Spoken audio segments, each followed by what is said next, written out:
Good evening, ladies and gentlemen. Welcome to the Londonderry Town Council meeting for August 29th, 2022. Please rise for the Pledge of Allegiance.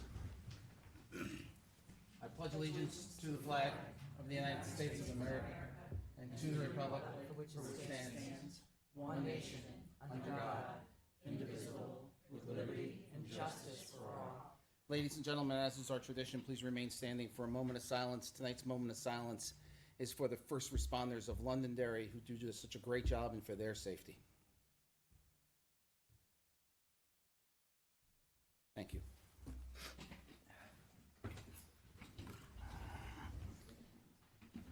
All right, ladies and gentlemen, we open with public comment. We did have a non-public session before this, which we have now come out of and sealed the minutes. If you'd like to make a comment to the council, now would be the time. This is the only opportunity to speak tonight is during public comment. We have no public hearings. I have a request. It's Christine Perez with a K in your minutes. I'm always Christine with a CH in your minutes. I'd like to be Christine with a K. Yes. 'Cause May I I am- please have, may I please? Our apologies. It's not a big deal, but it's, somebody asked me if that was me. I said, could there possibly be two Christine Perez's in Londonderry? May I have your address, please?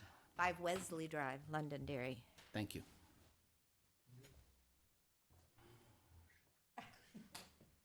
Anything else for public comment? Last chance. You can either have a seat or you can stand at the podium, whatever is your preference. Name and address, please. Thank you, Mr. Chairman. Jonathan Esposito, 5 Shelley Drive in Londonderry. I just wanted to address the matter of the closed session briefly. I feel the same way about that as a citizen, very much as a 91A. I do understand that there are many circumstances that requires the town to go into non-public session. However, I do feel like, just like with the 91A matter that I've raised with the town, I wonder if the school board and the town council are sometimes a little heavy-handed in applying some of that non-public exemption, and I do intend to seek third-party review of the exemptions that the town has used. Just wanted to add that in for the purpose of the minutes, sir. Feel free. Anything else for public comment? Name and address, please. Rachel Killian, Londonderry. Name and address, street address. It's required by our rules. Oh, Rachel Killian, 6 Bridle Path. Thank you. You're welcome. I'm just curious about a recent event that I noticed was highly publicized around town, and I was curious as to the other, being someone who was part of organizing part of the parade and knowing who and what we were supposed to be doing. I'm curious about other complaints that this board may have received, in addition to the complaint that you felt all compelled to publish quite fervently everywhere. Were there other complaints that you received that you did not publicly address? We'll be having a session during our new business on Old Home Day debrief, and we'll be answering those questions then. Okay, and then also with your with our counselor here, with the recent events going on, was the chair made aware of any of those events prior to Wednesday's occurrence? What events are you speaking of? I'm speaking of the published events with our counselor that was related to her last Wednesday having to go up to Concord and be handcuffed. You're asking me about whether or Were not you I made aware of that prior to her arrest? was I made aware of that prior to her arrest? That was going to be happening? No. No. Anybody on? Nobody. So no. You can actually check that with the Attorney General's office if you so desire. I don't need to. I'm just curious. So no That- emails, just no for phone just calls. for the record, that is a private matter. That is something that she is due process, and that is not a council matter. But a She parade. is not But a due- parade is. This is not questions and answers. What I'm telling you now is that that is a private matter, her private matter with her business. She is due process. She is, and it And- would have been and nice we to have will- that and- news of her innocence until proven guilty, and in the articles that were published as well. I would And think again- that this board would be kind And again, to their we were chairperson. not informed. Right? She is due representation and due process, and we respect that. So no one called and wanted to give anybody a heads up on anything going on about that? I don't know that I've ever gotten a heads up from the Attorney General on anything.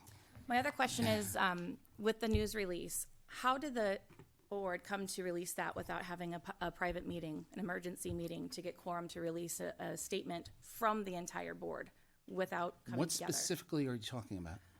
The news release that was released about the parade came from this entire board. When did you guys meet to establish quorum to decide that that was the right thing to do? Again, we'll be addressing all of that during the Old Home Day debrief. But then, of course, we don't have a chance to ask any more questions about that.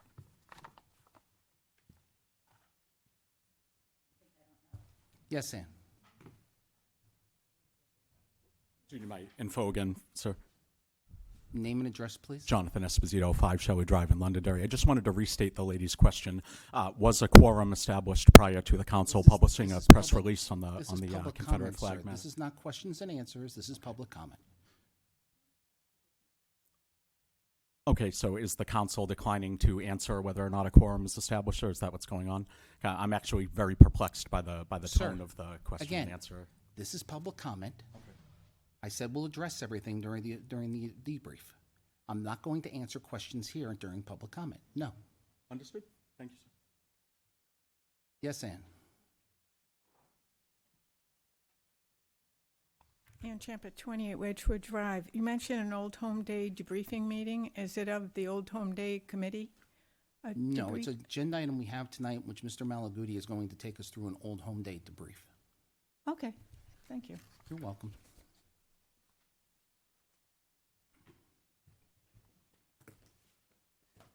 Maria Barud, 6 Bridle Path, Londonderry. So question, during the debrief, will we be able to ask questions or No, just a debrief?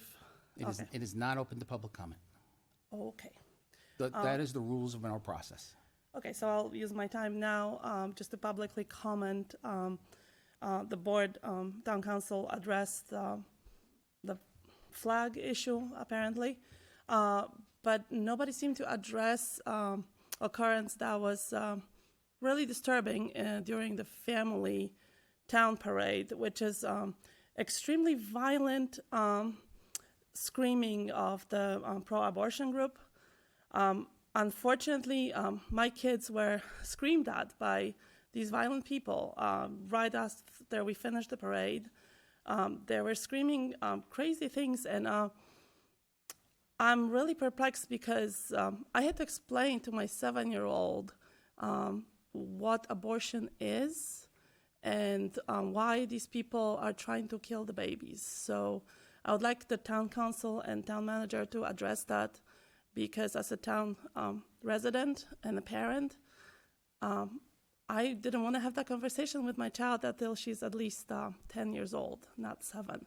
And there was plenty children in this parade, in this family event, that had to listen to this. And I'm sure a lot of parents had to have these difficult conversations with them. So I'm just wondering who approved that. Did you guys just talk to the group or told them what's allowed in the family parade? Because I don't think this was a very good idea. Thank you. Thank you. No answers? No I'm going comment? to address it. Thank you.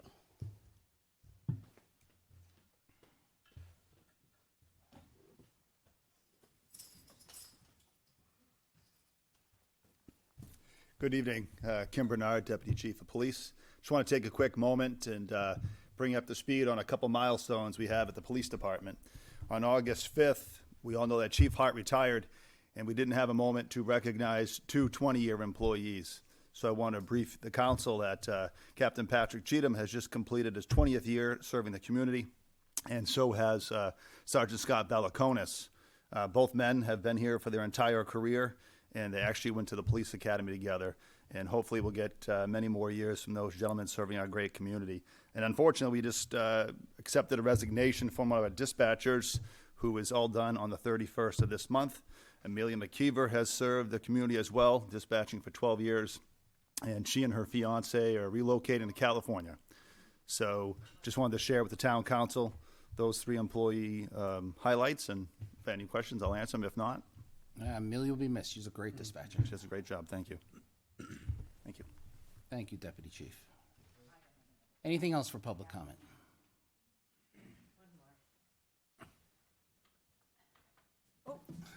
Sorry. Christine Perez, 5 Wesley Drive, Londonderry. As long as the issue of the abortion parade people came up, I just want to say I was flabbergasted. I was deeply offended. I am stating this as a violent. It's just awful. It was horrible what went on. And it continued down at Max Apples while people were coming in from the parade. And if anything needed to be addressed by this town council to show disgust on something, it should have been that. It wasn't, people, we have freedom of speech. They have a freedom of speech. They can disagree with my stance. I'm pro-life, but how it was addressed and what it was done and screaming, kill babies in front of people was awful. That's a letter that should have gone out to the community stating that that was not acceptable by the town council. So I would like to make an official complaint, and I would like something done to it about it. Thank you. Tom Esty, lifelong resident. So Mr. I was Esty, in the parade. Excuse me, Mr. Esty. Yeah. I need your street address, please. What's that? I need your street address, please. Old Nashua Road. Sir, I need your full address. We need it for our minutes. 9 Old Nashua Road. Thank you, sir. Okay. So during the parade and this whole thing about the flag that's going on, people from Kevin Smith's campaign took pictures of that Jeep that was in the parade. And mind you, there were only 2 registered vehicles for that parade, mine and Don Bolduc's campaign truck. How the Jeep got in there and no one even addressed it. Now, who was the person responsible for the parade? Was it Kirby? No. Kirby's not she was not responsible for the parade. No, and we'll go over all that during our statement and everything, the debrief, but no, Kirby was not responsible for the parade. Well, I think we're all here tonight because, you know, we would like answers and not you guys have a debrief in the, you know, behind closed doors. We want to hear it. It's going to be here in public. Okay.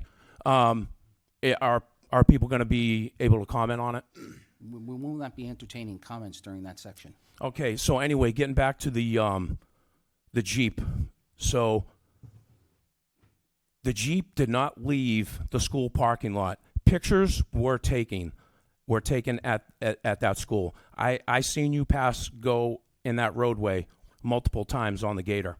I'll admit I never saw the flag. Multiple times. I'll admit I never saw Now, the flag. Kevin Smith's campaign took pictures.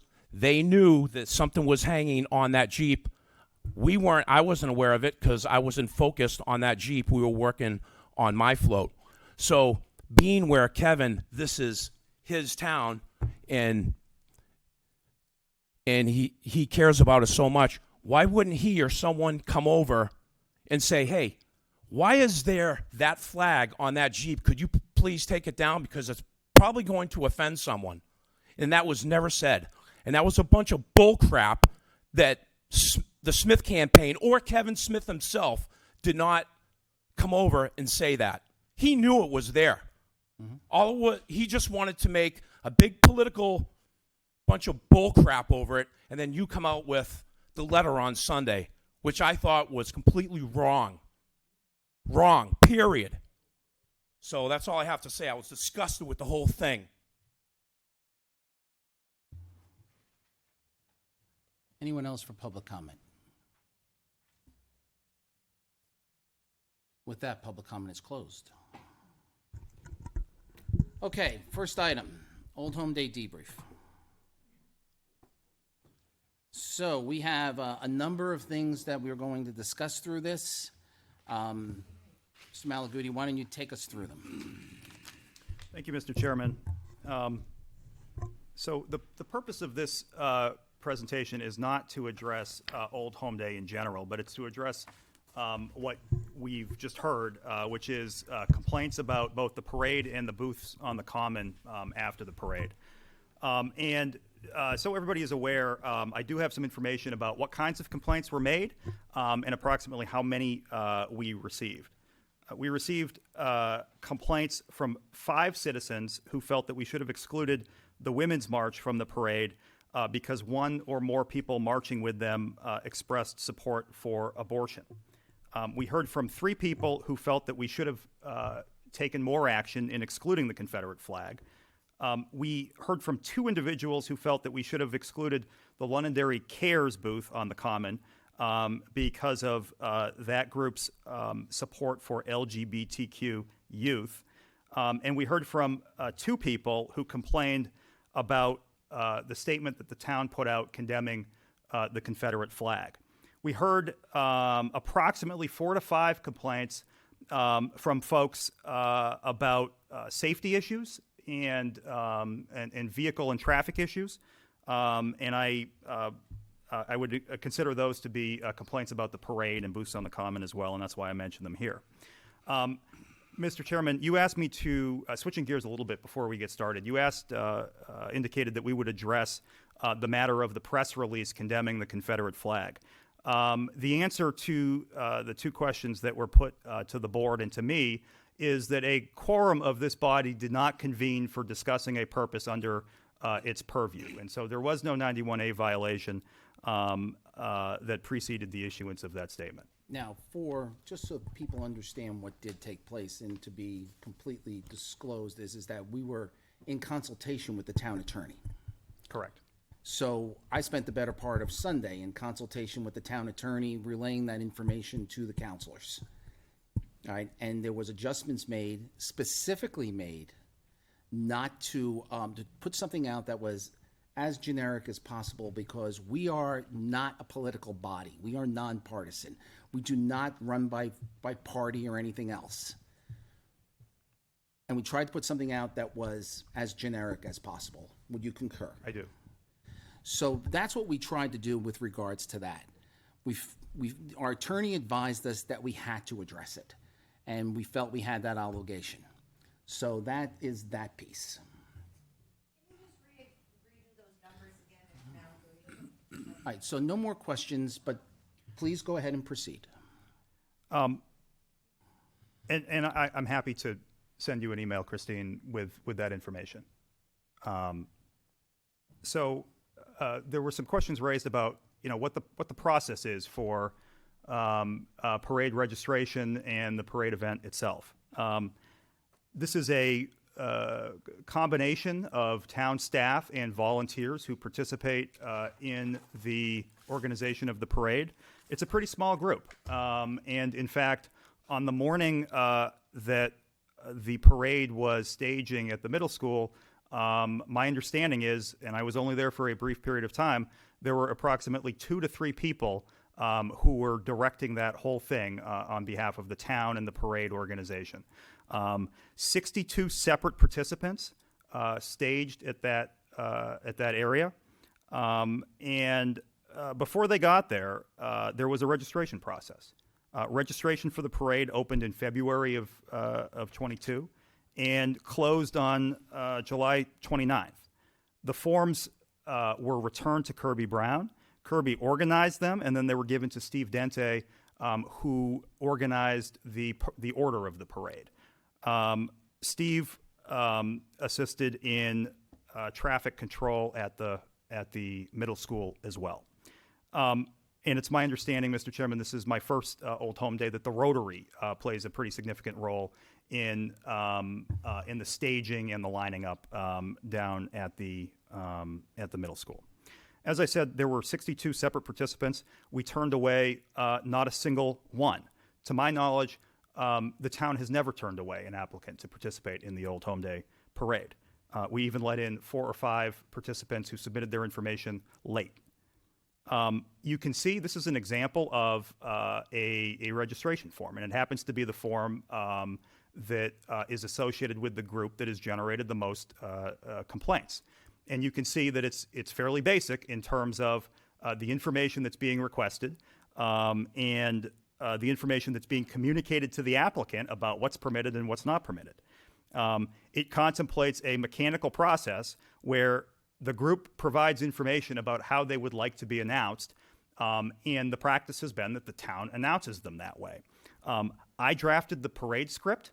I edited these descriptions only for length because some of them were quite lengthy. And as you know, the parade progresses along fairly quickly past the reviewing stand. It's not always possible to say everything that a group wants to have said about that specific group. I would also point out that this is the Women's March form. There is nothing on the bottom of this form that references abortion. Rather, the description given by the women's group was, Women's March Londonderry is a local grassroots group focused on women's rights and empowerment. Our participation in the Old Home Day celebration will be focused on getting people, particularly women, to vote this coming election season. Now, so folks understand is that, and it's not a matter of understanding, just additional information. There was a group that had the opposite point of view of the group that marched, who had a booth on the Common for 6+ years. So the Old Home Day Committee has always tried to be open-minded to the people who want to participate. As my attorney, town manager, has reminded me on multiple occasions is that this is the United States of America, and we do have, First Amendment rights, and there are things we can and we can't do. There has also been a number of discussions of whether or not political groups should be involved at all going forward, and whether or not all political groups should be eliminated. And I will tell you that during budget season this year, when we discuss Old Home Day, which we will be doing in a great more level of detail, because the crowds have been estimated over the 4-day period at over 30,000 people. So we need to, and because the way the world has changed, and I'm sure a number of people noticed that we took a different approach to security this year, that we have to have a deeper conversation about Old Home Day. Please proceed. So, Mr. Chairman, this is a listing of who participated in the parade. And it's really important to pause and spend a minute here with this information because it's going to drive the result, the legal result that I'll talk about in a minute. There are the town government groups, the town council, the school board, police, fire, DPW, senior resources committee. And then there are the groups that the government, that is the town, might fairly be said to endorse or represent. These are the government speech groups, the groups that sort of bear the mark and approval of the town. And those are the Grand Marshal, the Citizen of the Year, and the Volunteer of the Year. There are what I'm calling the community groups.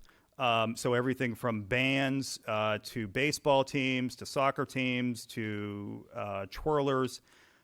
Then there are the political groups, and these included politicians of all stripes, Democratic and Republican town committees, candidates for state, county, and federal office, and a group that actually opposes gay rights and abortion. There was an assembly of businesses marching in the parade as well. And then finally, 2 individuals applied for and were granted permission to march in the parade, and those were Kay Weber and Stan Wheat.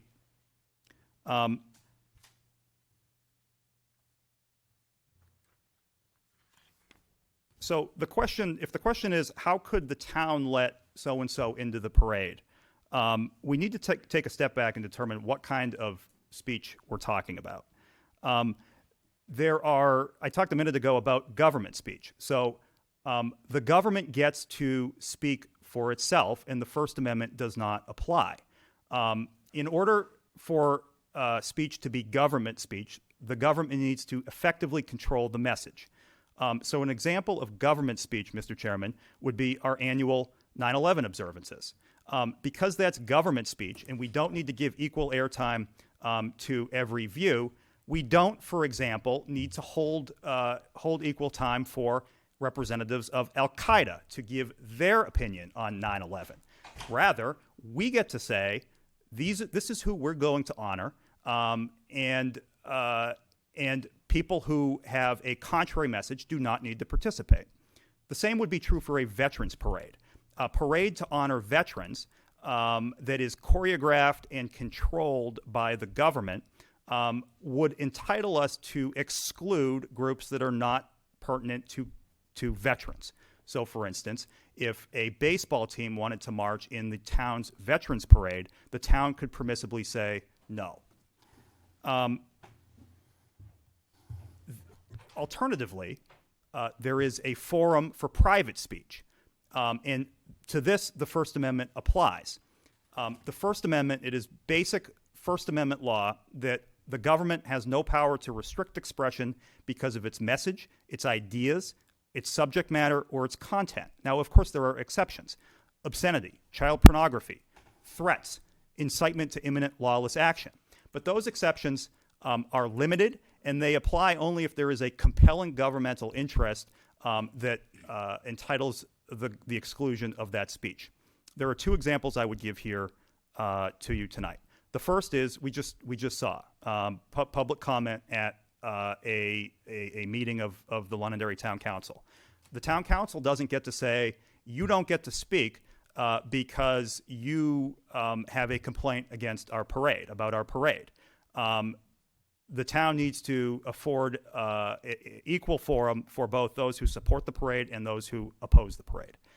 Another example is a case that just happened in 2022 that the Supreme Court handed down pertaining to Boston City Hall Plaza. There are three flags in Boston City Hall Plaza.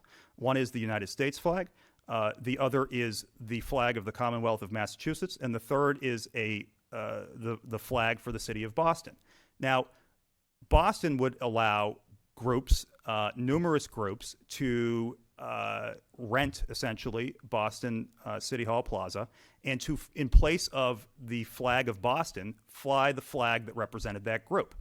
A Christian group applied to the city and attempted to fly a Christian flag, and the city said, no, we can't do that because that would be seen as an endorsement of a particular religion. And the Supreme Court said, no.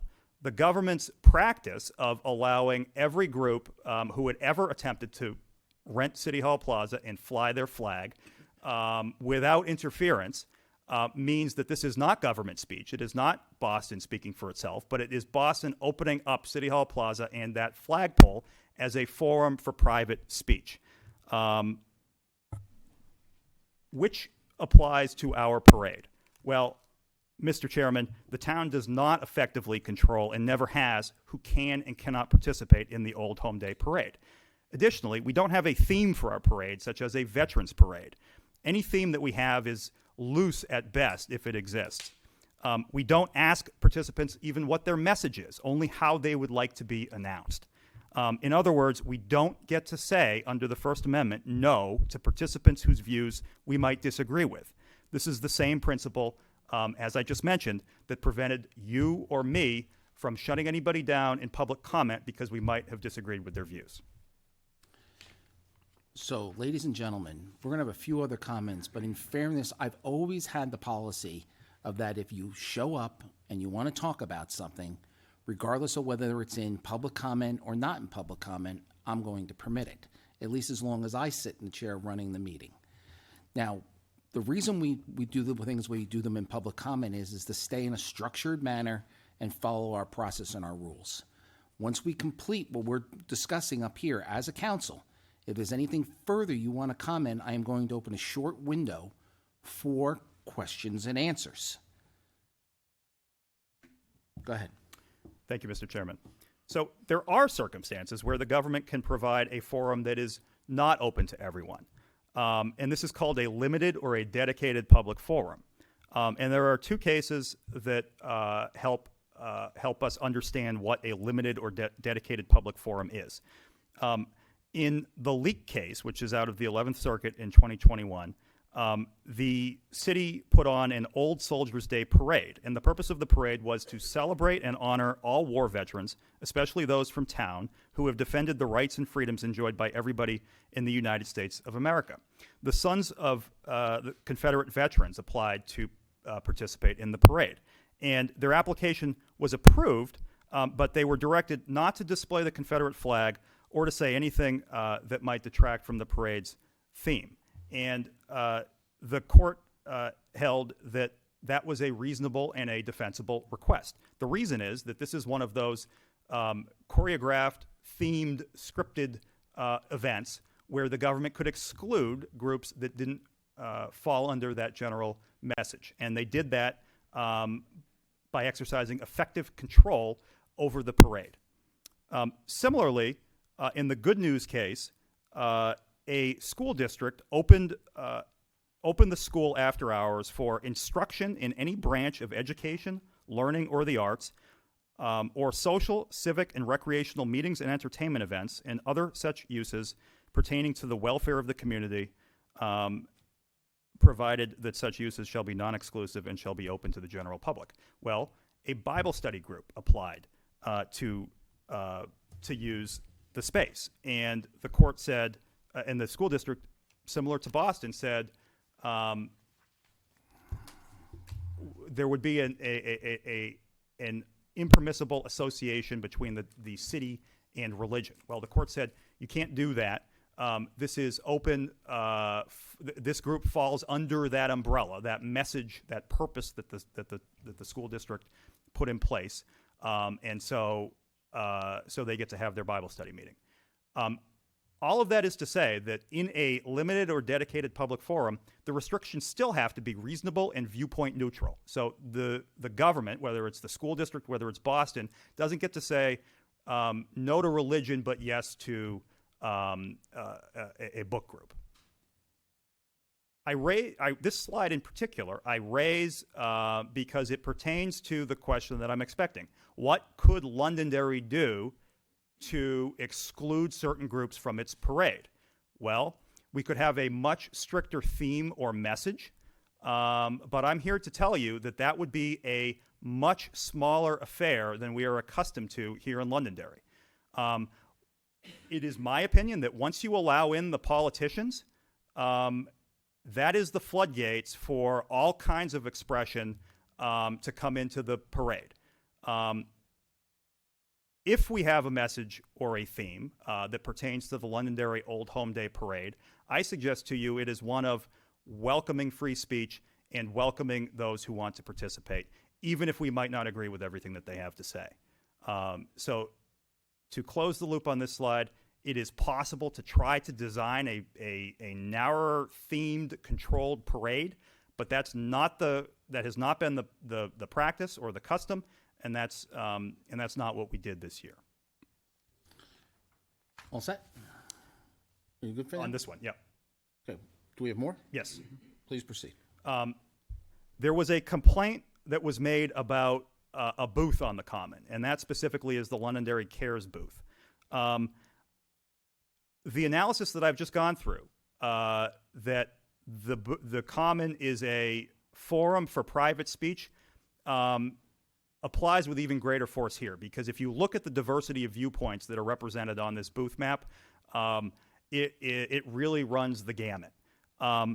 Additionally, the town common is a traditional public forum where there are amplified protections for free speech. It's my view that given all of these viewpoints, there is no way to theme or choreograph booths on the common without making it utterly unrecognizable to anybody who has participated in Old Home Day in the past. In closing, Mr. Chairman, in 1919, the Supreme Court upheld the convictions of 5 people who were charged with crimes for handing out pamphlets criticizing the United States' efforts in World War I. From that decision, Oliver Wendell Holmes dissented, and he suggested a different way to address speech that we find offensive or that we disagree with. He suggested that the better way to deal with that is by free trade in ideas. The best truth is the power of the thought to get itself accepted in the competition of the market. That, at any rate, is the theory of our Constitution. Mr. Chairman, the First Amendment is one of the Constitution's crown jewels. It protects people who support and oppose abortion, who support and oppose gay rights, and even the Confederate flag. It is one of those rights that secures all of our other rights, because without it, we would have difficulty enforcing all of those other rights that we enjoy. And so in response to the question, how could you let certain people participate and who at the town to approve this?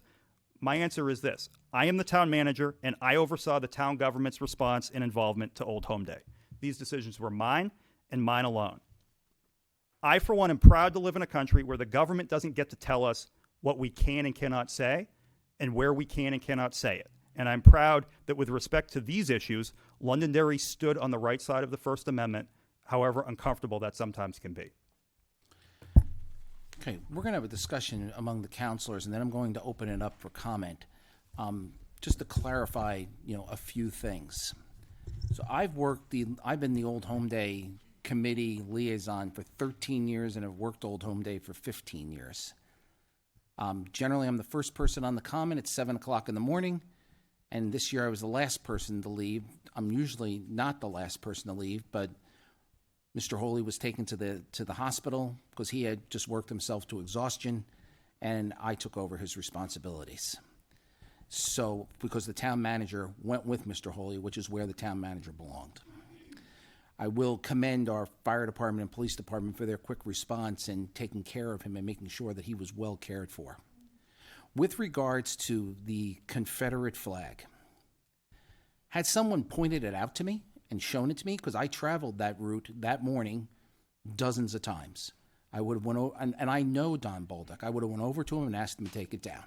I had a conversation with him that morning, and I would have asked him to remove the flag had it been brought to my attention. I personally did not find out about it until 1 o'clock in the afternoon. I believe all these campaigns, and I don't want to take preference to any of them, need to take responsibility for whatever goes on in their campaigns. With regards to the comments we made on Sunday, based on the advice we received from our attorney, I left my house, went down to the town common, because I remembered that there was a Civil War monument down there. And honestly, I never read what was on it. And I went behind the gate and I read everything that was on it. Everybody in this room should go read what's on it. These are the people who died in this community or on that monument. Names like Clark, Chase, Benson, Nevins, Noyes, Bancroft, Alexander, Plummer, Perkins. Mr. Esty, your family is on it. McGregor, Young, Pettingill, Pillsbury. And I looked at this and I was like, you know what? I can live with myself because these people gave their life for this community. This is a great town. This is a great place. We may live in a crazy world, but this is a great place. So we had to make a difficult decision, and it went out under my name. I really would have preferred all the counselors' names were on it, but there was one I couldn't reach. That person didn't return my phone calls. But it all went out under advisement from our legal counsel. With regards to the people who are participating in the parade, correct me if I'm wrong, Deputy Chief, did we receive any complaints? Did you guys get any complaints at all? Because I'm telling you, if you did, I didn't know about them, about behavior in the parade. I didn't have one complaint all day long, and I was down there all day myself. So people need to be nice and behave. I mean, it's very simple. They need to be nice and behave. Had someone brought it to my attention as the person who was traveling the parade route all day long, it would have been addressed. But it was not brought to my attention. And that's what I'll say for myself. I'll open it up to the other counselors. Yeah, John, I didn't realize, I'll tell you, I was embarrassed. I'll tell you right off. I was embarrassed with the women's abortion thing. And I did have complaints from my own family, and it got ugly. And they were disrespectful, and they have no place in this type of celebration. This type of celebration, the definition of Old Homes Day is family. That's not family. That's political. And I was disgusted at it. They came and they stopped right in front of our bandstand, and it was disgusting. And it should have never happened. With a council, I'll accept responsibility. It was wrong, and we should find a way to review these. I know what our town manager was saying. He's an attorney. I'm not an attorney. What was done was wrong, and it shouldn't have happened. And we need to take a look at number one, what's the purpose of the Old Home Day, and number two, we need to be able to root that stuff out. Anyone else? I have a Yes, question. please. Mike, can you answer me this? How is it possible? And I think we've done it before. Kathy would do this: is limit the amount of people in the parade for the time. In other words, only so many people representing so much, and first come, first serve. And yes, I know you kept the door open and we accepted everyone, but is it possible under the different categories you listed that we write, we're only accepting 5 of these, 10 of these, 20 of those, first come, first serve, and put parameters in that sort of a context to maybe help eliminate, first come, first, I'm sorry, we only had 5 spaces, and it's all would go under the compass of time. But You're I'm just actually- saying, You're actually right. We can only close the state road for an hour. So Right. we can only have a parade for an hour. so, I mean, and how we, do the time thing is maybe like we used to do, and John, maybe you'll remember this, is that almost all of the youth groups that went through, such as the cheerleaders, the bands, would stop and do a performance in front of us, which would, lengthen out the parade and shorten the amount of people that would be able to be in the parade. So it's just something to consider. And if that isn't a violation of any civil rights or acts, or what I'm not. saying. Yeah. And again, we'll have to review this as all during I budget just- season. Yeah, Wanted to that's- put that out there right out front, because I know that's the way, Kathy did it, and I applaud her for doing it that way. It was done smartly, and she really had a thing about and how many people could be there. And I think political people she charged. If I remember. Non-elected officials had Right. to pay a fee. If you're an elected official, you didn't have to pay a fee. Right. There's also so we don't charge the governor, and the governor generally leads the parade. If you're a sitting United States senator, we don't charge you. But we're looking at how the entire cost structure of Old Home Day is being done going out into the future, because we're not sure if we need a different one, considering the amount of resources we need to actually put the 4 days together. And I just wanted to say, can we reach out to Steve Denty? I mean, I know he runs the very Derry Holiday Parade. Yes, he lives in Londonderry, and he's a Derry Rotarian, but he's been doing that very Derry Holiday Parade forever. And I think that sitting down, maybe you and him, sitting down and going through things, and he did express to me, he would have invited more Derry Rotary people. Londonderry Rotary people were supposed to show up, guaranteed them to show up, and they never did.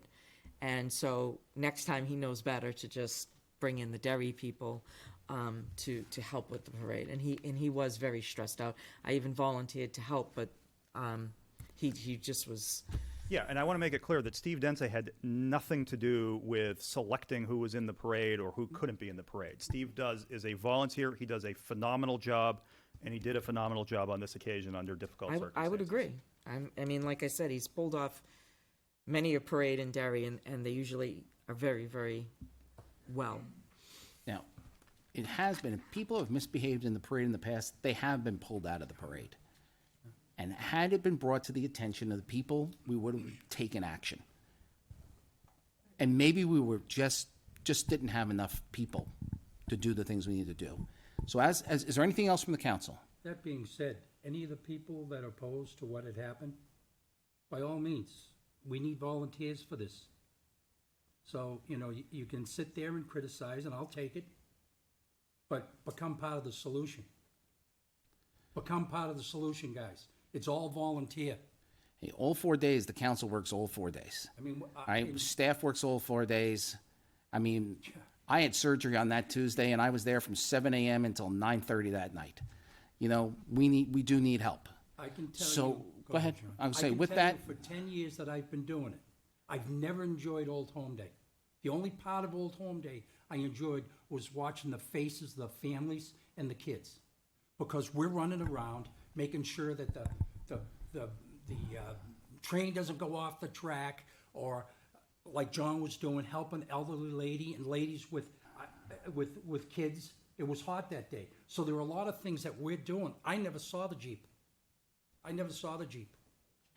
So what I can tell you is we spend a majority of the day, I don't know, how these ladies come down here with their children, and I'm not, the number of strollers I put in the back of the vehicle and took them to their cars, and then they're putting them in these cars, and the cars are 120 degrees, and I'm like, ma'am, just leave the doors open, I'll stay here.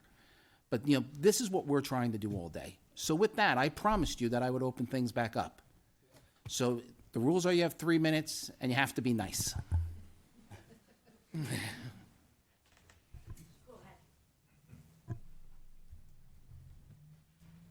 Go ahead, Ann. Ann Champa, 28 Wedgewood Drive. Mr. Malaguti, I disagree with you. It's supposed to be an old home day where we welcome back former residents of town and they can enjoy an old-fashioned type of day. That's what it was meant to be. That's what it used to be. It's been blown out of proportion, and everybody who's anybody wants to be here now and gets in. We need to restrain it to what's the meaning of the day? Old Home Day. Remember that. And this was the 300th anniversary of the Charter of Londonderry, and that just fell by the wayside. It was supposed to be. It became a birthday party. Well, it's an anniversary. It's not a birthday party. A birthday party is for people. And we should have remembered more of that and the history behind the day. And we didn't. And I hope in the future we can think about that. This was supposed to be an old hometown event to welcome everybody back, make it wholesome, make it so an elementary school kid wouldn't be surprised about something that's happening. It's supposed to be a family event with family values. And I hope we can get back to that and not the, outdoing ourselves every year type of feeling I'm seeing, It's gotten huge. It's not what it was intended. It's like a circus now. Agreed. It's supposed to be an old home day. We value our residents, and we welcome back the people who used to live here or the people who want to live here. But we got to remember our roots, too, on this day. This isn't any other day. This is our old home day. Thank you.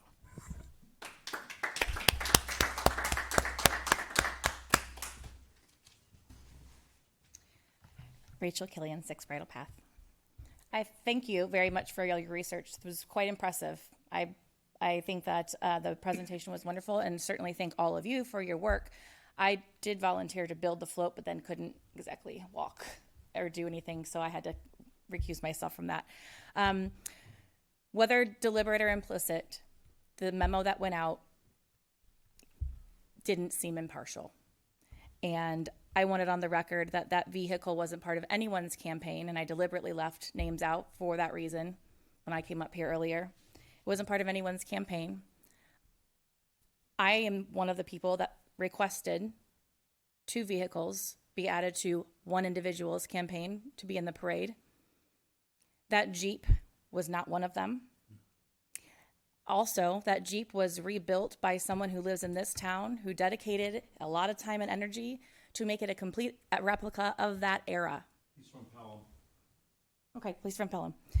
And I think it was a misstep to associate it with any individual, knowing that that wasn't there. And if you would have removed him had you known, then maybe that should have been your memo, instead of maybe passively associating it with someone who had nothing to do with it and rightly was upset as well that they were associated. Frankly, I wish he would have come here tonight, given his explanation, and I would have happily accepted it. Who, the man who owns the Jeep? No, the gentleman who's running for office would have happily accepted How his could he explanation. accept his explanation? He made He wasn't anything part of it. Pardon me. He made a statement and had an explanation. I would have happily listened to it. I would have happily accepted his version and would have happily have moved on. As a matter of fact, he should have released something saying that it wasn't his on did. Saturday. He did. We didn't see it. Right, which you guys can't be, but you can't be everywhere, and that's not anybody's fault but your own. I'm just asking that it But be we put on would the record. Again, we would happily have accepted him coming here and telling us that. And what good would have that done Because I'm here to tell you, as someone who is working with that individual, that had nothing to do with him. And he was asked the gentleman, when it was brought to his attention to remove it, he released that statement. That Jeep had nothing to do with that campaign at all. Never would have been. Too many people could be hurt by that. And that's not something that this particular candidate would ever support. So whether on purpose or not, the response seemed biased. And I'd much rather you have said, had it come to our attention, we would have removed them, versus, oh, it was too late when you learned. That's all you had to say that this town council doesn't support what that flag may or may not stand for some people. That's it. And that would have been sufficient, and that would have addressed all of this. So whether it was on purpose or not, it seemed biased. Thank you.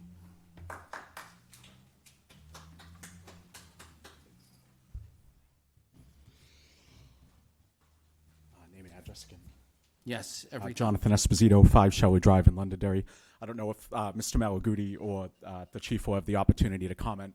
There were actually 2 safety concerns that were raised that day, sir, and perhaps they didn't make it to the council's attention. My wife, who I believe actually worked with you on the Old Holden Day Committee, placed a call to Londonderry PD regarding a safety issue at Moose Hill at approximately 10:40 the morning of Old Home Day.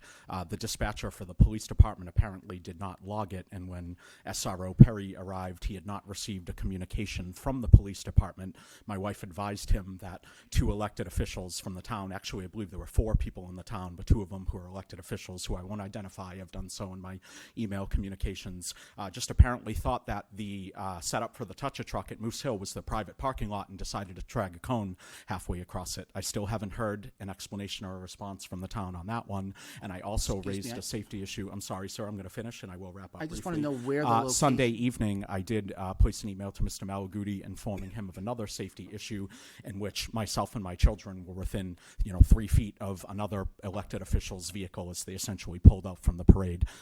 So 2 safety issues were promptly brought to the attention of the town, and I have not yet received a response on them, sir. Sorry for the correction. I'm trying to get a location correct. Sure. Okay. Where did the first one happen? The Moose Hill parking lot, sir, the touch-a-truck event. Okay. Did we receive a complaint from the Moose Hill parking lot on the touch-a-truck event? Yes, and it was Not a complaint. I mean, did we receive something at the police department?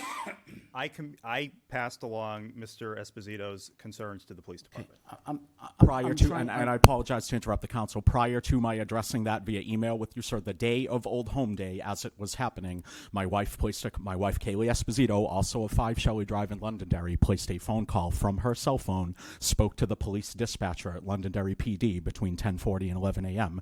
That call was never logged, and the information was not relayed to SRO Perry. Thankfully, SRO Perry did make a safety check-in at Moose Hill, at which time more safety standoff was in place because of the elected official dragging the cone halfway across the parking lot, but I still haven't heard a response from the town on that, sir. All right, hold on. I believe I did. Hold on. I'm trying to ask some questions. So everybody just hold on a second. Deputy Chief Bernard, did we receive a complaint at the police department? I'm trying to answer the question.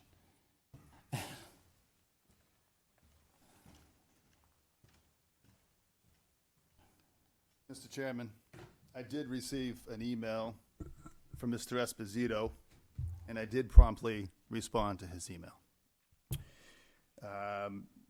The reference, the Moose Hill School allegation or complaint, whatever you want to call it, I did check the police log, and there was not a call log entered for it. Not to say that that did not happen, that she did not call, and not to say that our dispatcher either was busy handling other business and may have forgot to enter a parking lot complaint. I don't have the answer to that. And it's easy to stand up here and argue that we may or may not have responded to you, Mr. Esposito, with all due respect. We had a busy day that day. And I reviewed the call log. I emailed him back, and I did address with him through email immediately. May not be to his satisfaction, but I can't answer that. Thank you. Please stay here for question number 2. Question number 2, location of this second incident? The Londonderry Middle School parking lot, the staging area that you'd pass by several times in your travels, sir, where the parade floats were decorated. So the second incident happened earlier in the day? The first one happened down at Moose Hill, and that was at 10 something? Correct, between 10:40 and 11 a.m., sir. And the other one happened, Probably closer to about 9:50 and 10 a.m., sir. well, so I'm trying to answer your question. We kicked off the parade and had it we had them start lining up at 10 o'clock. And they started moving at 10:15. Right? I was up bringing the the young lady who sang the national anthem back to Ovation where she was marching. So you're saying 10 minutes before we lined up, something happened in the parking lot. I'm just trying to understand. I certainly confess as a citizen that I may be off by approximately. So as everyone was staging, this individual took off with their vehicle in a rather unsafe manner to join the staging line.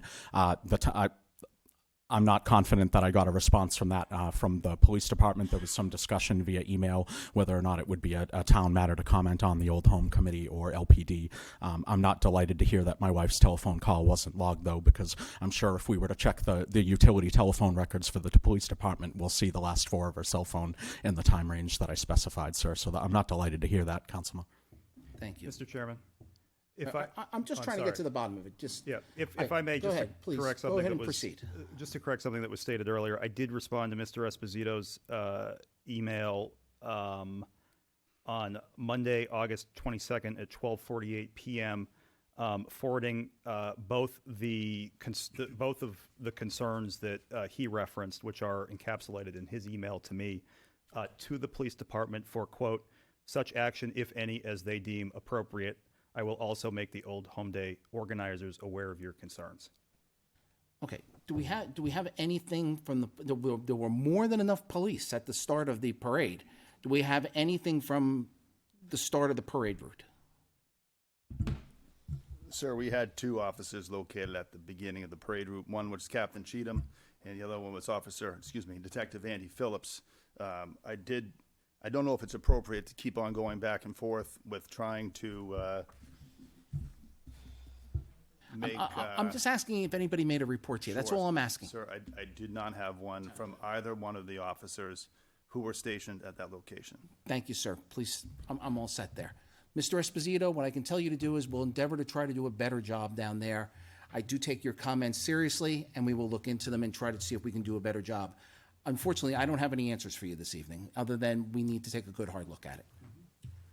Thank you, Mr. Chairman.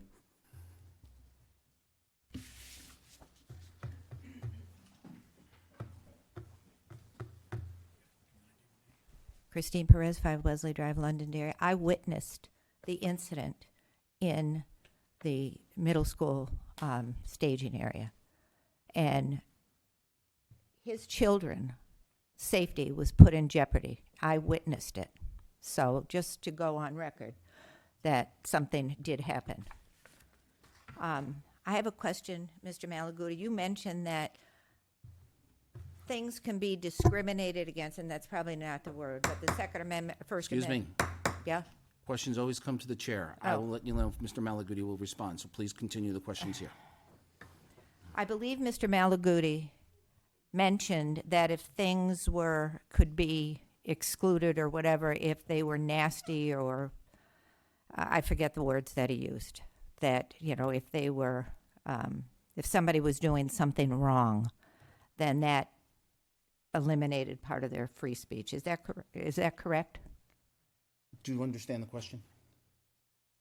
Are you referring to the exceptions such Yes. as obscenity, Yes, threats, obscenity. There we go. incitement? That's the word, obscenity. So, So we had lots of obscenities with tons of obscenities with the abortion group. Tons of obscenities. You said you heard them, right? I did. You did. And that to me, what I don't understand and what I find, I'm going to use the word suspicious. What I find suspicious is the fact that nothing was done about it. Nothing was done about it. But yet, something was done about, and that was, free speech is a Confederate flag. Something was done. Why didn't the town council come out with a statement like they did about the Confederate flag? That was free speech. That was free speech. And I find it very suspicious that the person taking the pictures at Max Apples of that vehicle were connected with another campaign, a campaign that you, as chairman, are very involved with. Excuse me? You were one of his guests at the debate. One of 10 guests me? at the debate. Are you making an accusation? No, I'm saying I find it I do not participate in Mr. Smith's campaign. All right? Okay, I've been but do you invited have to a a lot of relationship things with him? over the years. And I will not stand here and listen to you accuse me of something I'm not that accusing I am not you. participating I'm in. not accusing you. I'm Sir. not accusing. Sir, you I are am out of not order. ac- Do not. You I'm are out not of order. accusing you. I said I find You just it, did. No, I didn't. I said I find it suspicious that something came out about that and nothing came out about the other thing. I find that suspicious. I'm not accusing you of anything. I just am finding it suspicious. And I find it suspicious, just like I find it suspicious that the person taking the pictures at Max Apples was a employee of another campaign.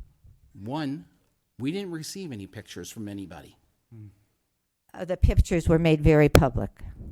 Again, they're public pictures. I have no idea who took them. Well, And again, for the record, as you're stating, I didn't find out about it until 1 o'clock in the afternoon. When did we start having the complaints about abortion is a private issue? it is a private issue, but private being nasty and obscenities are not. When did we get complaints about the abortion thing? I think it was after, It was Monday. it was Monday. Monday was the first complaints. For transparency, my memory is that I got some complaints about abortion over the weekend as well. I didn't get them. I don't think the council got them until Monday. Correct. I supplied the council with what I had. We got at that we got point. complaints on Sunday with regards to the Confederate flag piece. and we Directly addressed to it. the council? Directly to the council. But you had a complaint from family members and you found it obscene too. Yeah, I did. Yes, I did. Okay. I just think one thing was not addressed by the council and one thing was addressed by the council. And something perhaps should have come out from the council on Monday, or you should have talked to lawyers on Monday about the abortion issue, just like it went out of the way to talk to lawyers over the weekend about the other issue. Mr. Chairman, we have talked to lawyers about the abortion issue. But no statement has come out that the town council was whatever term about, like they were, about the flag. It's just, why? Why was one thing, and the abortion issue got more complaints, didn't it? Yes. Did the abortion issue get more complaints? Whether we receive a complaint or not is not whether or not we will respond with some sort of statement based on legal counsel's advice. Legal counsel's advice is exactly as Mr. Malaguti explained it. We've made general statements here tonight that we're going to look at it. You're going to look at it. We've made general statements here tonight that we're going to look at it during budget season and evaluate how we're doing Old Home Day. We've made those You're missing statements. the point. The point is one was addressed and the other wasn't. And we have addressed it here this evening. One was publicly addressed and one was not Publicly addressing it here this evening. We're in a public forum. Okay, one was sent out to the entire town of Londonderry and one was not. Okay.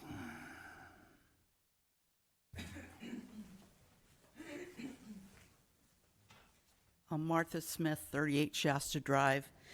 And I want to reiterate a little bit of what Ann Champa said, that Old Home Days, as my impression, has been a long-standing tradition in all of the New Hampshire towns to celebrate just that, your town's history. And I know that in the past, particularly when there's an upcoming election, we have allowed politicians to march in the parade.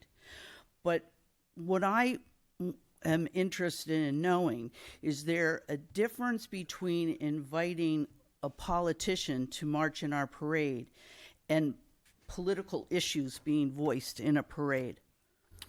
Well, first of all, we only invite elected officials at the national level. So we only invite the governor, the senators, and our Congress representative. We don't invite the other ones. Oh, I didn't realize that. How do they get there? They find us. Okay. Because I remember politicians marching in the parade before, and they're shaking hands with the people on the sidelines. Those are the only ones we invite. We hope that the governor will always come and lead the parade, no matter who the governor is. Yep. So to answer that question, I don't believe that there is any distinction for free speech purposes between those two things. Okay. I think if you let one in, you have to let the other in. Okay. Thank you. Mr. Chairman, maybe there were some mistakes made. I'm sure there were. I think that we need to review it, and we need to tighten it up. And like I said before, you people are very vocal about it. Become part of the solution. I don't have a problem tightening up who can go and who can't go, because this is a family. This is a family parade. And I didn't know, and shame on me. Maybe as a counselor, I should have taken a look at the list. I wasn't part of the committee, but I still will accept responsibility. What we need to do is we need to move forward. We need to get some other people on this committee, and let's tighten up the regulations. And I know that we have lawyers in the room that say you can't do this and can't do that. Well, guess what? I listened to my son complain about those people going after my granddaughters. And if I was there, there would have been a problem. The deputy chief probably would have been coming down. But I was doing other things. So we need help, and we need to change it. Were there some mistakes made? I'm sure there was. I'm not going to put the blame on anybody, but we need to change it, and we need help. And if you're not willing to help, shame on you guys.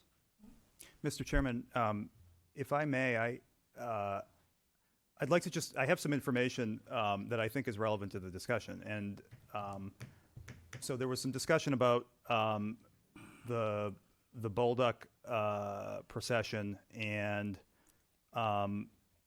it is correct that they identified one vehicle, and also didn't say anything about a Confederate flag down here. So I think that's important information for people to have. Here is another one that we received complaints about, and here the description is informational with free games and fundraising through the sale of small, likely homemade crafts and snacks, fundraising for charity. This is the group that I indicated has marched historically and has an opposite position on abortion and gay rights. And there's no information there about that one way or the other. Here's the parade registration form, and you can see, again, there's no information about any of that. Same way as when the Women's March registered, there is no information here about abortion or what their specific plans were. So I want to just provide that for the council's information and for the public's information, because this is what we have as parade organizers going into the parade. Yes, Deb. Oh, thank you. Just thinking about all of this, and what Mr. Butler, Councilor Butler, was saying, volunteerism. Personally, I don't think that the town really should have anything to do with Old Home Day, and I've always stated that it should be totally volunteers. And there's a room full of people here, and you could put on the event that you'd like to see if you'd all step up with assistance when needed and appropriate from the town. And if it was an independent event, volunteers would have the manpower and time to maybe call some of these people who were going to be in the parade and say, you know, we wanted to make sure, you knew what number you were placed in the parade, and then if you got all your information, we also would like, and they could ask further questions and put parameters that the town could not do, but as an individual, you could, and say, we don't allow any yelling with megaphones. We don't allow, just like we don't allow throwing of candy because people get hurt. You can only hand it out. So y'all are sitting in here, and there's a good group of you. And I remember the days of when we didn't have enough room around a table at Old Home Day meetings with volunteers stepping up and taking, each individual taking, a group and having a subcommittee and following the details. And Kathy was very strong about, they would call, what are you going to do? What are you bringing? What is your agenda? And those are things you can ask that the town, to be honest, as taxpayers, we shouldn't be, making the town do those things. It costs money to do that. They're being taken off their job to put on an event for you guys, which is a great event. I love it. And I agree 1,000% with Ann and Martha. This is about celebrating your roots, your family, and the great community and what it has to offer. That's what this is about, spending time with your neighbors, because we're all so busy. This is one day of the year in the town that you can get together and just have a good time, and kids get to play right before they go to school. It's a wonderful event, and I know we're going to talk about this at the budget, but I really hope that every single one of you in this room who are complaining step up to the plate for the next Old Home Day meeting. Thank you. Mr. Chairman, Jonathan Esposito, 5 Shelley Drive in Londonderry. I appreciate Mr. Councilor Butler's comments. Actually, I very much appreciate his candor on behalf of the council, so thank you for that, sir, if I may address you. And thank you all for the folks, for the work that you put in on Old Home Day. I did hear, you from morning to night, Mr. Chair. I did want to respond to Mr. Butler's comments, if I may. You do have some folks sitting here in the room, particularly the ones who mentioned the complaints referenced. Both myself and my spouse were volunteers from the morning until the evening, till the end of Old Home Day. My wife was the vice chair for the Touch a Truck event on behalf of the Moose Hill PTA. I had my children marching in the parade, which really the Old Home Day was wonderful, aside from that, the incident with the megaphone and some safety incidents we addressed. After we wrapped those up in the afternoon, we went with the Lions as an all-volunteer force to sell tickets and then pour beer to help out with the Boot Scoot and Boogie, the Millennium Running 5K. So when we're there all day, and my wife actually was on the Old Home Committee as well, I believe. So when we're all-day volunteers, as you folks are, and we're there, and we make a safety complaint at 11 o'clock in the morning that disappears into the ether that no one from the town can address us as to where it went, that's concerning. We are involved, sir. We were participating, and we identified a safety issue and weren't heard, and that's a problem. That's all I wanted to say, folks. Thank you. Thank you. Yes. Name and Maria address, Barud- please. Maria Barud, 6 Bridle Path, Londonderry. I would just like to mention that I also volunteer during the parade and during the Old Home Days. I would love to volunteer and help out with, but there's just so many causes you can help with. My question is to town manager, if I may. Please proceed. Town manager spoke about freedom of speech and brought up all the cases. My question is, it's to town manager and to town and the council actually. You addressed publicly in a written manner the Confederate flag, which was considered freedom of speech. I don't support it, but I would like to see, as a taxpaying resident of Londonderry, same response to the complaints about the pro-abortion group, which was obscene. And as we heard, there was more complaints about the pro-abortion group. So I would like that to be addressed in writing, because not too many people, unfortunately, watch these proceedings. Not too many people read the minutes, which is unfortunate. That's why I got involved, to get more people into the town business. But with the social media, the statement you issued got shared all over the place and gave a lot of bad press to a person who wasn't responsible for that incident. So I would like to see town council and town manager issue a written statement as well and condemn the pro-abortion group. Thank you. Thank you.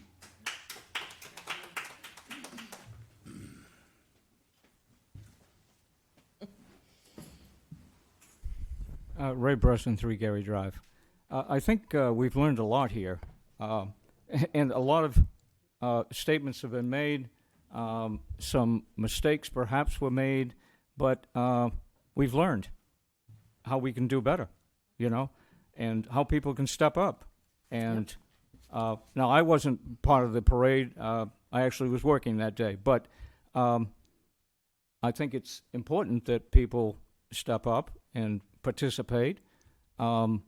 It's all too easy to find fault and point fingers at people. None of us are perfect by any means. So just one other thing. In regards to this Jeep or whatever it was that was, I just wonder how it got into the parade. Did the guy just drive up and say, I want to be a member of the parade and pull in? It's kind of a mystery how he actually even got in there. I don't think he was even from the town. It shouldn't be important that people, well, then we're dealing with politicians, but people that participate in the parade maybe should be from the town of Londonderry. It's going to be kind of hard to do, though, because,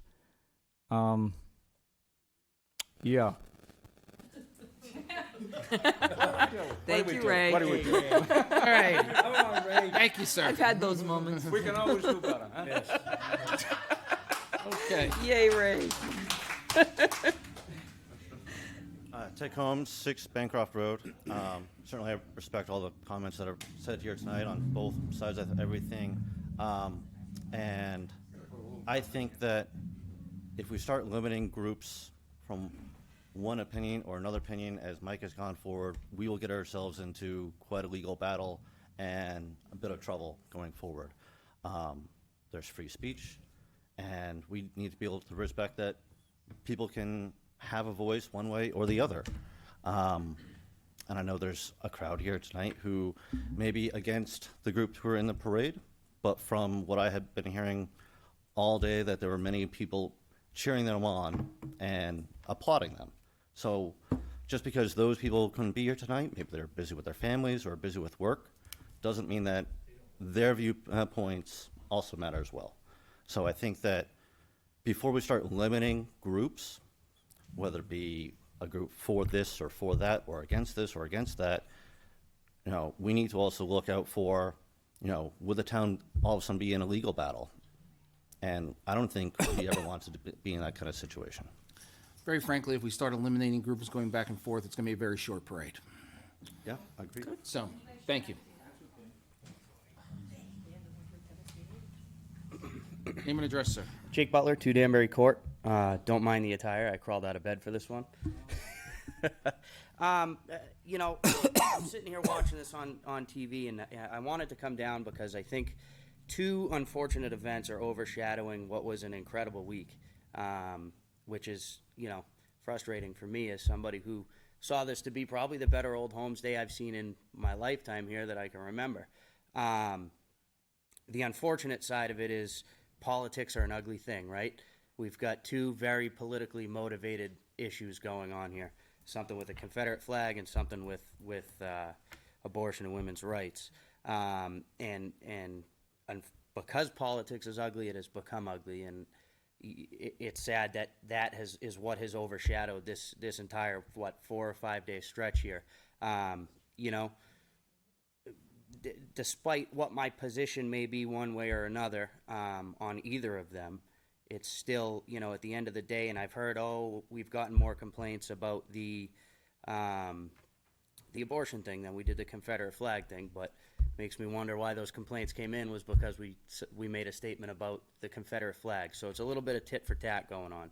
I was certainly very upset when I'm getting handed stickers and candy from a group of people while I'm holding my 7-week-old kid in my arms, telling me that, screaming through whatever they were doing. Yeah, I was super frustrated, but I was also just as frustrated to see a Confederate flag being flown on a truck. Well, you know, I just didn't see it in the parade. You see it afterwards, and it's like, great, here's a whole entire fantastic day that's ruined by one thing. While it's all unfortunate, I hope we can take out of this how great the week was. You know, I have never seen more people. Actually, I said it to Kim while we were walking around, of which I've never seen the police chief or the fire chief. I saw both of you out at an Old Homes Day thing. Not the actual parade, but stuff before Old Homes Day. I had never seen the crowd so full. I had never seen people so happy after, 2 years of being locked away and in your house and, you can't do this and you can't do that. People were just happy to be out. So what was fantastic got overshadowed by two things that have become increasingly ugly because politics are ugly. So, Old Homes Day Committee, thank you for everything you've done.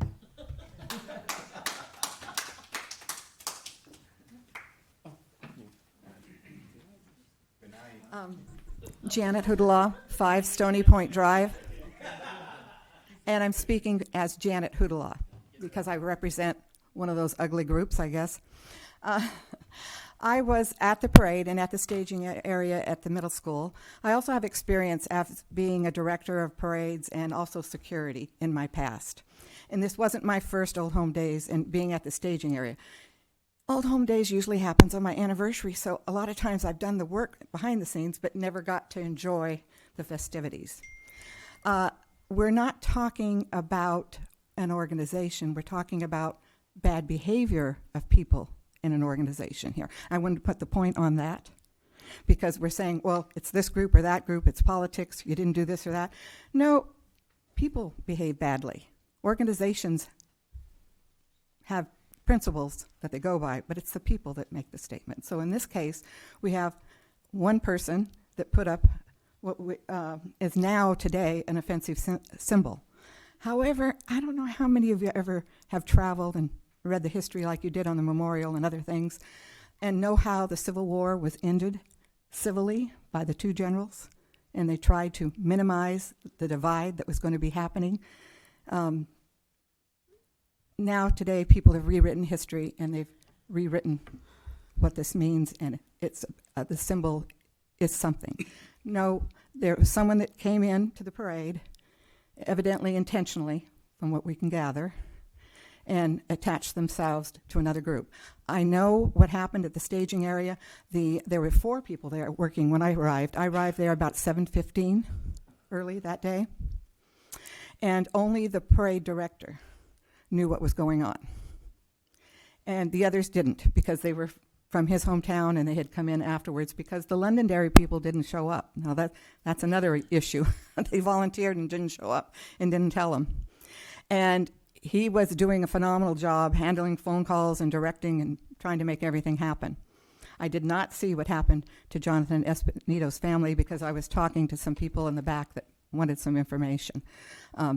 But I know Jonathan, great father, carried his littlest most of the way through the parade. And I believe what he said is absolutely true, what happened. I just want to stress that it was the first time the parade director was doing it. Things did not go according to Hoyle. There was bad behavior by different individuals, and there was unintentional behavior by different individuals.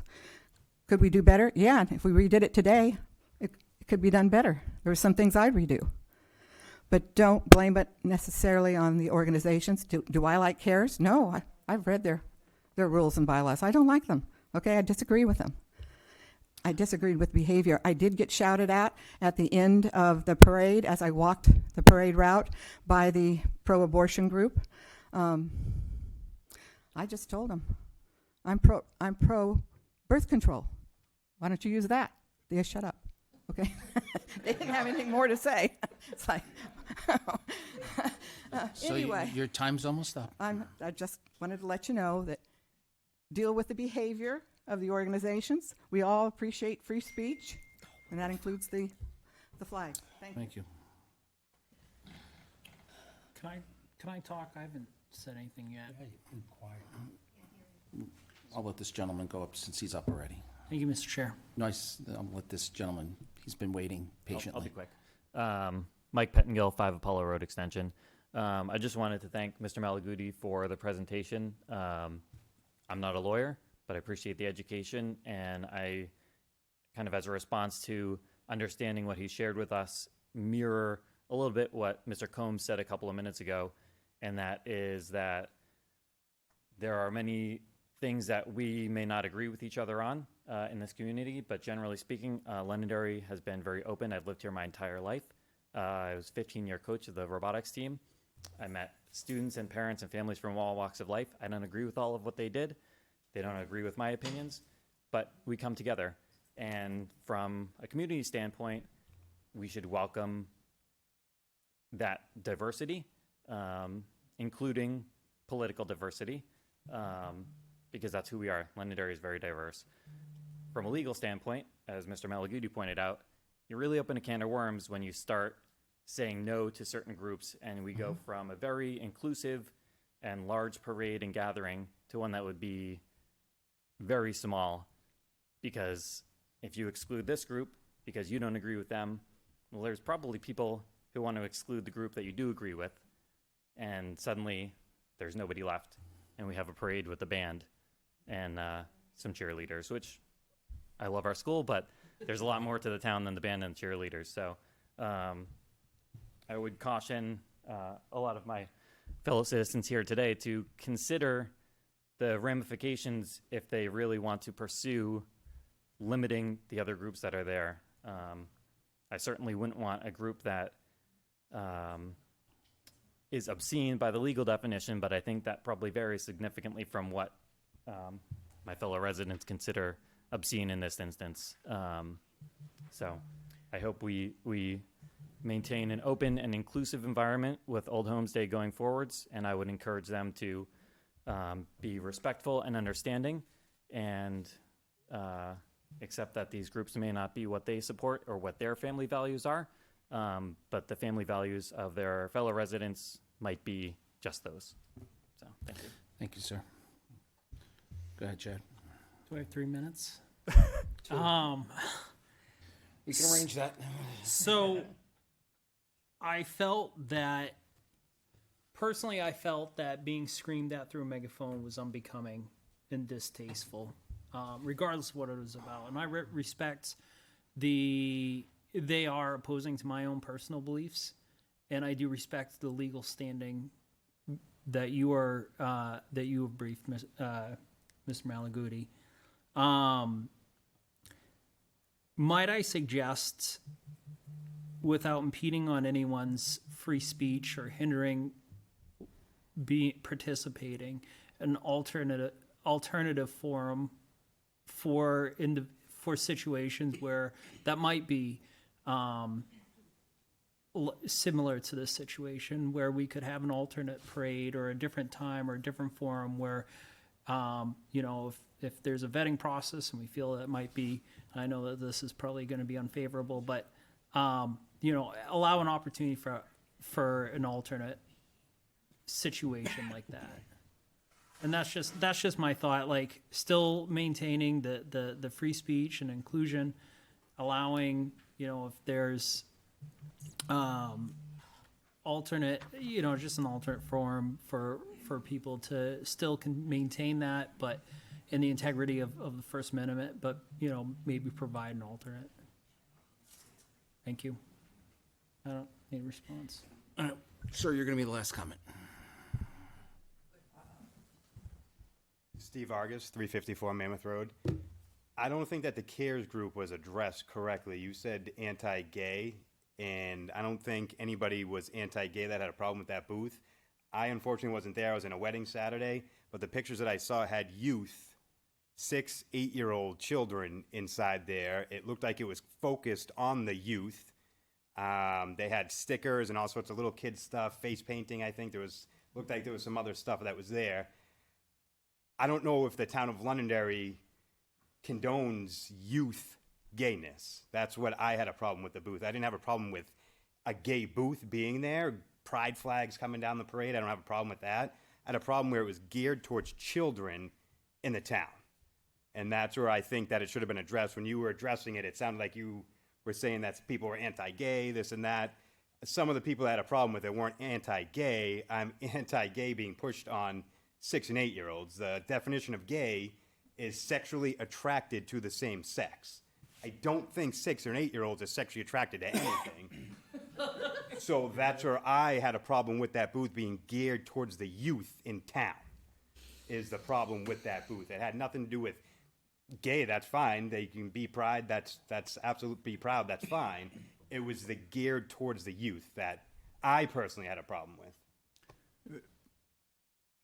Mr. Chairman, if I may, maybe I misspoke. I don't think I did. I was very careful to indicate that the complaints that I had received were based on the fact that that booth provided support for gay youth people. Just sounds weird. So,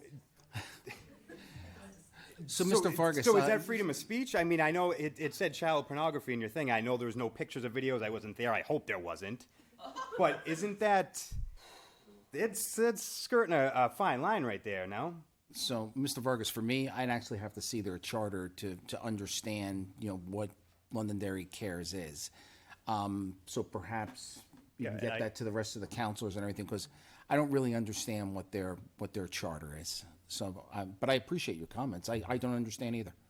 Yeah, that's what I was confused about, and that's why I heard you say youth in the beginning of it, but then when you were addressing it later on, youth was not brought up in it. I think that's where the problem was, and that should fall in line with one of the screens that you had up there before. Right, you're absolutely correct that the 2 complaints that I received about Londonderry Cares were based not on the fact that the complainants were not focused on the fact that it was support for gay rights and gay people. It was the youth aspect that you're highlighting. Yes. So, in terms of what the complaint was that or the 2 complaints that we received, that's correct. You are correct. So there was none about nobody was anti-gay, they were anti-youth. I did not receive a complaint about CARES based on the fact that it was providing support for LGBTQ people who are not also youths. Okay. And that's where the problem is. I'm all for free speech, but I just think when children are involved and sexualizing of children are involved, it's kind of... Yeah, again, I'd have to see their charter, so I don't have an answer for you tonight, but we will look into it. John? So, ladies and gentlemen, yes. Can I just say one last thing, just because it was something I said that I just Okay, wanted to go ahead. clarify. So a couple of people were talking about limiting people in the parade. I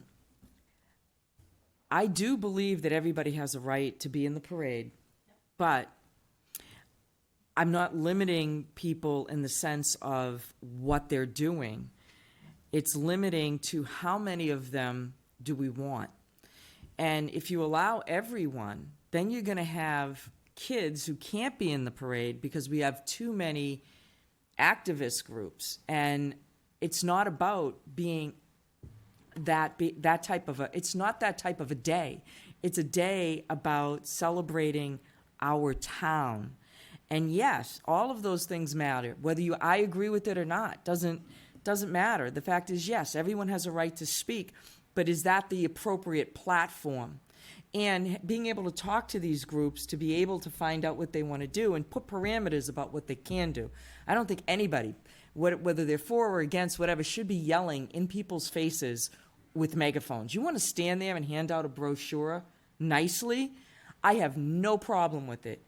But when you start pushing your opinion on someone, no matter what the opinion is, I think is wrong. And do you have a right to voice that? Yes. But I think with treading on, we're forgetting what the event really is about. It's about our town, our history, and our people. And yes, our people are all different types of people. And that's wonderful. And that's what makes us a great community. But we are not trying to be an elitist town. We're not trying to exclude anyone. We're trying to focus in on friends, family, laughter, and togetherness of a community. So I just wanted to say, when I'm talking about limiting, I'm talking about how much is enough. Did you want a whole parade on activist groups? Would you like to just get rid, I mean, how long, we only have an hour. I would rather see more, soccer teams and baseball leagues, personally. So there you go, I'm done. Thank you. Go ahead. Thank you, Mr. Chair. Thank you, Councilor Paul, for bringing the megaphone up. Because again, I'd like to reiterate my statement is there any way that we can prevent megaphones from being parades? Because what I found, and it's something we're not going to solve tonight. We absolutely can look at things going forward, but we can't. There's nothing we're going to solve tonight. We have to make sure that if we're going to do that, we have to enforce it. We need a mechanism to enforce it. We need to put things in the in the brochure that they come in with and saying there are no megaphones, there are no these things, and we got to take a good hard look at it. So, ladies and gentlemen, I'm not sure how much you know about how the town council operates. The town council operates as a board which is nonpartisan. I have personally had the privilege of meeting every president since President Reagan. They may not have been a sitting president when I met them. I've also had the privilege of working with every governor since Stephen Merrill, including the current governor. Probably the best governor I worked with was John Lynch, because he was extremely business friendly and was easy to deal with. But what I will tell you is that the way that you build these relationships for the community is because of the way we are the first in the nation here in New Hampshire. The town council are election officials. We are the people who are responsible for the ballots at the ballot place. We are the people that have to sign off for them. For a general election, the town council, the moderator, the clerks show up at 5 o'clock in the morning. We go home at about 3:30 in the morning the next day after we secure the ballots in the vault. We operate in a way in which we go out and we meet everybody we possibly can, because we take the view of welcome them to our town. One of them might be president someday. Welcome them to our town. One of them might be a congressman someday, such as Congressman Pappas, who has done great things for getting funding for the town of Londonderry. So we participate in every possible political thing that we can participate in as a participant, to go and listen. In the last presidential, I met Pete Buttigieg. Well, he's the transportation secretary now. Maybe he can help with bridges. But at least we open up a relationship so that we can talk to these people. Our job is not to be Republicans or Democrats, yet our personal views and our vote is our own. And we have those things. What people need to understand is that we do not operate in a partisan way. We do not operate in a biased way. We can't. We have to run the elections. And any of you who want to see how the elections are run, show up and work them with us. It is a long day, and it is a hard day. We're preparing right now for 15,000 people to come through for the midterms. We put 17,500 people through for the presidential, and we opened on time and closed on time. Right? And very frankly, I'm getting old, and I would really prefer that there'd be some more people stepping up and running for town council, because at someday I'd like to retire. We need more people involved in the community. We need more people who are, involved in the day-to-day activities of the community. Join the boards, get involved, run for office. With that, I thank you for coming. We appreciate your comments. I appreciate listening to you. Mm-hmm. We may not agree on everything, but the one thing we can agree on is that this is a great place, and let's try to not to screw it up. Thank you. Next item. What's that? Resolution 2022-14, update to policy for harassment and reporting procedures. First reading. I'll accept the motion to waive the first reading. Moved. Second. All those in favor, signify by saying aye. Aye. Chair votes in the affirmative. Next item, old business. We have no old business. Approval of minutes. Chad, I'm trying to move through this. Why are there there's no lights on out there. That's Approval of minutes from August 15th meeting. Can I have a motion to approve the minutes as presented in our packet? with the correction of the resident's name change. So moved. Second. All those in favor, signify by saying aye. Aye. Chair votes in the affirmative. Do we have an appointments or reappointments tonight? I don't believe we do. Liaison reports. Do any of the councilors have anything to report on liaison reports? I have one. Yes, please proceed. The town budget committee did their tours last week of the schools, all the school facilities. I did speak with one of the individuals on the budget committee. They said that it went extremely well and was more than impressed with how the school and their staff were prepared for this upcoming school year. So hats off to the district, the schools, and the staff for doing that. Thank you. Anything else? Anything else, liaisons? Town manager report. Yes, Mr. Chairman, if you'll just bear with me a minute. Sorry about that. It's getting warm in here, and I figured everybody would appreciate it if I moved along. Mr. Chairman, we are still in a severe drought. We are inching towards a worse drought.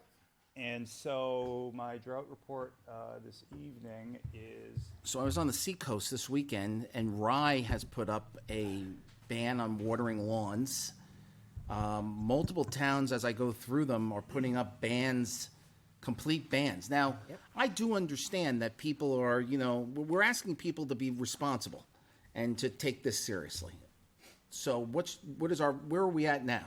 So you can see here, Mr. Chairman, that all of Londonderry is in a severe drought, and that extreme drought is creeping up towards the southern border. The forecast looks warm, and so we're currently at level 2 watering restrictions. We could do nothing. We could go to the next step, which would be to ban the watering of lawns. What do you want to do? I mean, my lawn is brown and hasn't been cut in weeks, so. I say go forward to the 3. At this point, you're not going to save your lawn. It doesn't matter how much you put into it. The lawn's going to come back. Then, Yeah, next year. But I mean, at this point, What do you guys wanna that's do? my own opinion. I'd like to see us just stop, put a band on it. It needs to be the majority of the council. Yep. I'm fine with keeping it as is. Okay. I'm fine with keeping it as is. Okay. I happen to disagree, but okay, that's a 2-2, motion fails. First time.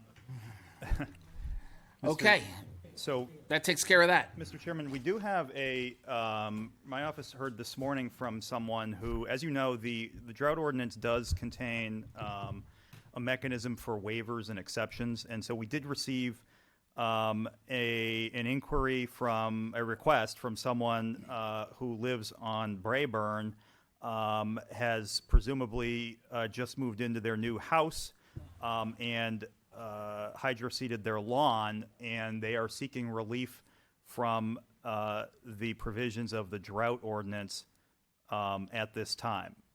This person was unable to make it tonight. Nevertheless, I submit this for your consideration. If you need additional information from this person, I can read you his email, or you can request that he come back at the next meeting. What is the, Mr. Chair, if I may? Yes, please Are proceed. they requesting total everyday watering, or just like no restrictions? Yes, in the first instance, they're officially requesting a waiver so that we could water more frequently. If a full waiver cannot be granted, perhaps a compromise could be reached to allow for watering on Tuesday, Thursday, and Saturday. I would be fine with the compromise, but is there a waiver process? There's no process, For You're going down a slippery slope, so as to far speak. as I'm concerned. I would agree. Yeah, It I just agree. gives the council the ability to grant I'm waivers not sure why we're getting involved. for good Yeah, cause I shown. agree. Good cause shown is the standard. So I'm not sure why we're getting involved. I do think this is operational. So unfortunately, I don't have the authority to say yes or no to this because the ordinance vests the waiver authority in the town council. What's the address again? 2 Brayburn. to Brayburn. Correct. High Range. They just moved. Wait a minute. I know that house. They just moved in there like 2 or 3 weeks ago. That's what Mr. No. said. And what company hydro seeded in a drought to? They just closed on a brand new built house. No, I mean, I don't. I mean, their neighbors have the same problem. I'm just passing along the request. Yeah, I don't. I'm sorry. I don't see it. Simple, deny. Understood. Mr. Chairman, moving along in my town manager's report, I'd like to thank, as a number of people noted tonight, while it was not perfect by any stretch, most of the 5, 10, 15,000 people who came through our town for the Old Home Day festivities enjoyed at least most of their stay. And so there are a lot of people to thank for that.